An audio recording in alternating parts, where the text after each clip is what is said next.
Welcome to today's Explainer. Okay, let's dive into this.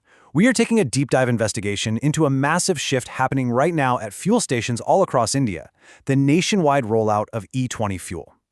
Whenever national energy policy shifts this much, it's absolutely essential to ask the right questions. Today, we aren't just jumping to conclusions. Instead, we're going to methodically explore the vital, highly practical questions that Indian consumers are actively asking about this transition. So what does this actually mean for you? That is the core question framing our entire journey today. We're going to start with the immediate impact on your daily life, literally your vehicle and your wallet, before zooming out to look at the broader national and environmental ripple effects. Here's our roadmap. We'll be looking at 1. The E20 policy shift. 2. Vehicle and engine compatibility. 3. Real-world fuel economy. 4. Agriculture and water impact. 5. Economics and energy security. And finally, 6. Transparency and public trust. Section 1. The E20 policy shift, a major shift in energy strategy. E20 fuel is exactly what it sounds like. It's a blend consisting of 80% conventional petrol and 20% ethanol. As this new 20% blend increasingly replaces the older fuels you're used to, Indian motorists are looking at the pump and asking, okay, what does that extra ethanol actually do once it leaves the nozzle? Section 2. Vehicle and engine compatibility. Under the hood. This leads us to some pretty crucial questions about certification, like how exactly are these vehicles being tested for E20 compatibility? Motorists really want to know what the testing facilities are looking for to ensure an older car just won't break down on the highway. And they're asking which regulatory agencies, like the Automotive Research Association of India, are actually overseeing these standards to guarantee consumer safety. Now, what's really interesting about this slide is how it contrasts different engine types. We literally can't just treat all cars as a single category here. Consumers are asking how ethanol, which, actually burns differently and at higher temperatures than pure petrol, impacts specific engine mechanics.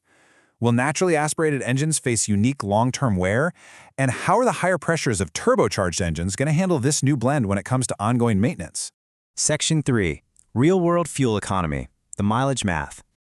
When doing the mileage math, consumers are asking the obvious questions. Because ethanol naturally has a slightly lower energy density than pure petrol, what's the real-world impact going to be? What do independent test results actually reveal when you compare E20's efficiency against traditional petrol? At the end of the day, people just want to know if their cost per kilometer is going up. Section 4. Agriculture and water impact, the environmental ripple. Tracing the life cycle of E20 takes us all the way from the sugarcane fields to the reservoirs, over to the ethanol plants, and finally to your local fuel station. And sugarcane is notoriously thirsty. So consumers are asking just how much water has to be diverted from India's rivers and reservoirs to sustain this massive agricultural pivot toward ethanol production. When we look at resource allocation, we really have to weigh the water required for ethanol against the water needed for essential food crops. The overarching question is simple, but huge. How does this massive water demand actually affect India's long-term environmental sustainability? Section 5. Economics and energy security. The big picture. Looking at global trade, a pretty critical paradox emerges. If the primary goal here is reducing fuel imports, well, what happens if we just end up importing ethanol instead? Does this genuinely create energy independence for the nation, or does it merely shift our dependence to a different type of cargo ship? It all comes back to that 20% blend. Analysts and everyday consumers alike are asking for the hard economic data to back it all up. Exactly how much crude oil import reduction is genuinely achieved nationwide, and crucially, what are the real estimated economic savings for the country? Section 6. Transparency and public trust.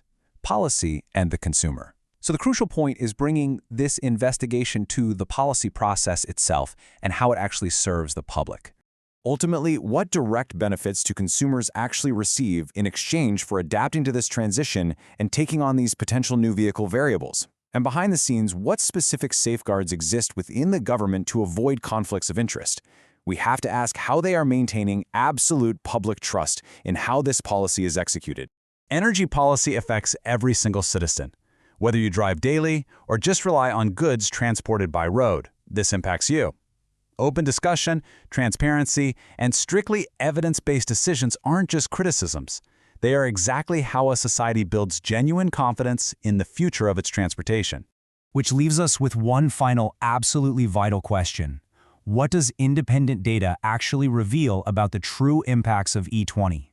As India navigates this massive shift, I highly encourage you to actively seek out official government data, review the independent research, and listen to the experts before forming your own conclusions. Stay curious, keep asking the hard questions, and thank you so much for joining me for this explainer.